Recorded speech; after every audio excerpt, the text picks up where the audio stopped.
वजीर मज़हबी अमूर नूरुल हक कादरी ने कहा है कि जान बचाने के लिए एहतियात बहुत जरूरी है। मौजूदा हालात में नमाज और तरावी का एहतमाम घर पर करना ज्यादा बेहतर है।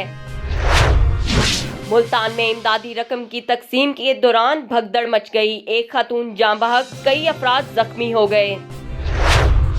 वजीर आजम इमरान खान एक रोजा दौरे पर पिशावर पहुंच गए। करंटीना सेंटर हयाताबाद का मुआयना करेंगे। एहसास इमरजेंसी कैश प्रोग्राम के कलेक्शन पॉइंट का भी दौरा करेंगे।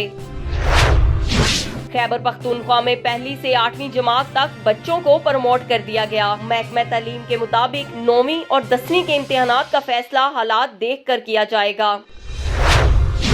आमदन से जायद असासाजात केस में हमजा शहबाज के जुडिशल रिमांड में 13 रोज की तोसी। एहतसाब अदालत का 23 अप्रैल को पेश करने का हुक्म।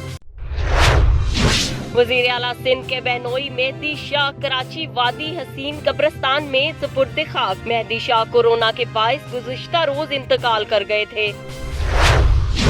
कराची में कोरोना के सबसे ज्यादा 127 केसेस गुलशन इकबाल से रिपोर्ट हुए। डीजी हेल्थ सेंटर के मुताबिक सदर से 109 और नाजमाबाद से 64 केसेस सामने आए। जमशेद टाउन से 42 और मलेर से 41 केस सामने आए। औरंगी में सबसे ज्यादा कम केसेस रिपोर्ट हुए।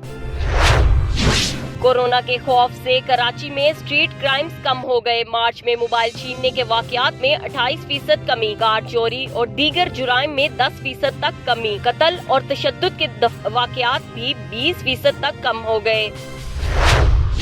खबरदार, लॉकडाउन की खिलाफ वर्जी की तो मुल्क से बाहर निकाल दिया जाएगा। मुत्तहिदा अरब में लॉकडाउन की खिलाफ वर्जी पर मुल्क बदर करने का फैसला। हुक्काम के मुताबिक खिलाफ वर्जी करने पर मुलाजमत से हाथ धोना पड़ेंगे।